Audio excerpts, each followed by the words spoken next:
Vladimir Putin once again raises the specter of nuclear weapons. In an interview with Russian state television, the president stated that using nuclear arms in Ukraine hasn't been necessary yet. But he didn't rule it out. "I hope it won't be necessary," he said coldly, making it clear that the option remains on the table. The threat isn't new, but this time it feels more specific. In November 2024, the Kremlin revised its nuclear doctrine, lowering the threshold for using its atomic arsenal. Now, even a conventional attack, if backed by a nuclear power, could justify a nuclear response from Moscow. In the fragile context of the war in Ukraine, that is particularly alarming.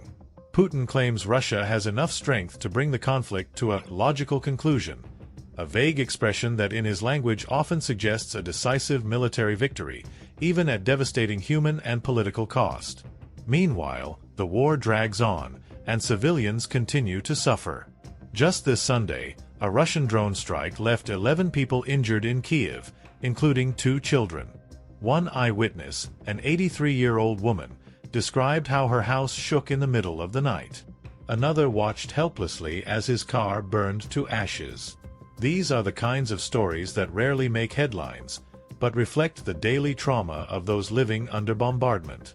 At the same time, Putin announced a 72-hour ceasefire for Victory Day, a cornerstone holiday in Russian national identity. According to the Kremlin, the pause is humanitarian. But in Ukraine, President Volodymyr Zelensky sees it as little more than a propaganda gesture.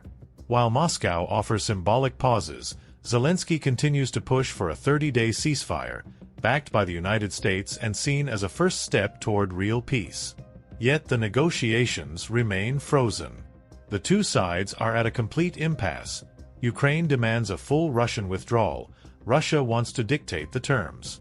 And while leaders argue, each passing day brings new injuries, new deaths, and new threats.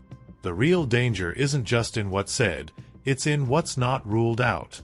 When Putin talks about the possibility of using nuclear weapons while also loosening the legal constraints around doing so, he's sending a message to the world. If cornered, he may be willing to escalate much further. How far will this war go? Can the worst still be avoided? While world leaders debate, millions live in fear. And the clock keeps ticking. If you enjoyed this video, give it a like and subscribe to our channel for more content like this. See you next time.